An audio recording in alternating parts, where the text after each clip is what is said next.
Alright, so this is OrgoChemSimplied, and today we're doing an alkene question. And the goal of this question is just to predict the product. Now we could do this from the structure, but what I want to do is actually go through the mechanism, because it gives us good practice, right? So remember, whenever you have an organic chemistry reaction, look at your two starting materials, or however many starting materials you have. You know, what are their characters? How would they react? How do you predict that they're going to interact? Right, so we have two starting materials here. We have Cl2, otherwise drawn as Cl-Cl, right? And we have this structure. Okay, so I think it's easier to look at Cl2 first, because Cl2 is a simpler compound. We've seen it before. Right? How does it interact? Well, typically what we see is that Cl2 is an electrophile, right? So it's going to need a nucleophile. So if this is an electrophile and it's going to interact in a nucleophilic reaction, then this has to be a nucleophile. Okay, so in order to be a nucleophile, you need a source of electrons, the least stable pair of electrons. Right. So we have some lone pairs here, we have some lone pairs here, but we also have this pi bond. Okay. So the next question you want to ask is, which pair of electrons is the least stable? Because the least stable pair of electrons is the one that's going to interact, because it wants to create a more stable configuration. So what do we know about oxygen? Oxygen is really happy with electrons. It doesn't want to give its electrons away. We've also seen that ethers, they're pretty stable on their own. They don't really interact much. But what do we know about double bonds? The pi bond in the double bond is fairly unstable, and it's very likely to interact in a nucleophilic reaction. So we've identified that the pi bond is what's going to interact here. Now that we've identified the parts of the molecule that's going to interact, we can just ignore the rest of this and say, okay, this is the only one that's going to interact. I'm just going to carry this molecule along, but it's not going to participate in the reaction. Excuse me.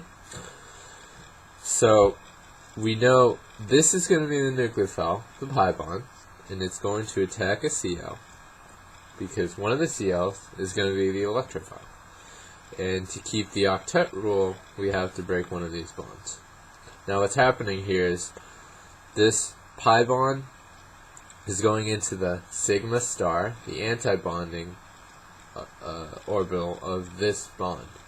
So once you fill an anti-bonding orbital, what do we know from molecular orbital theory? We know that the sigma bond is going to break. That's exactly what happens here.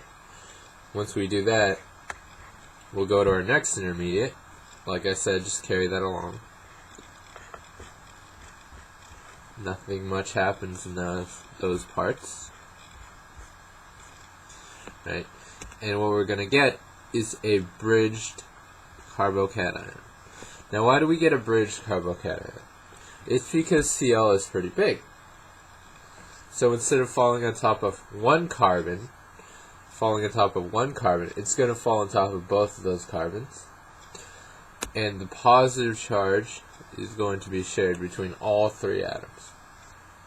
Okay, so this is pretty unstable. We want to quench that positive charge. And how do we quench positive charges? we quench positive charges with electrons, and we could use this oxygen again, but we also have Cl minus. That Cl minus we just lost is right here, right? And it's going to be the best nucleophile here. So you can attack either of these carbons because it doesn't matter. They're both secondary, and they both give us the same product.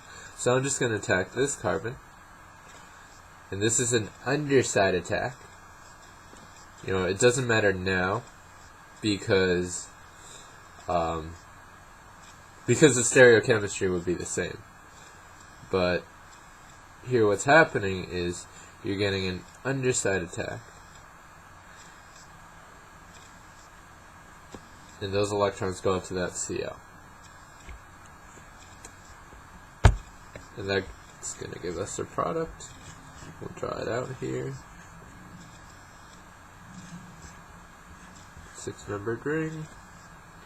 And our net result is the addition of Cl across that double bond. And I'm not going to pay attention to stereochemistry for this reaction, but I could focus on that in another video if you guys want it.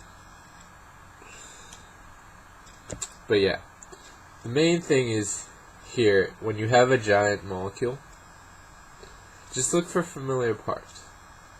Look for the parts that you're familiar with and how they interact with the other starting material you have. And that's going to tell us how the reaction is going to proceed.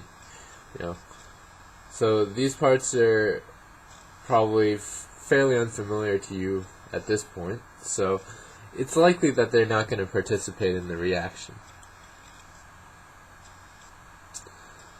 So hopefully that helped, and if you like the video, you know, like the video, and if you have a question or a comment, feel free to leave a message beneath the video. And if you like what you saw, if it helped, definitely watch our other videos to help you progress along in your understanding of organic chemistry. Well, thanks for watching.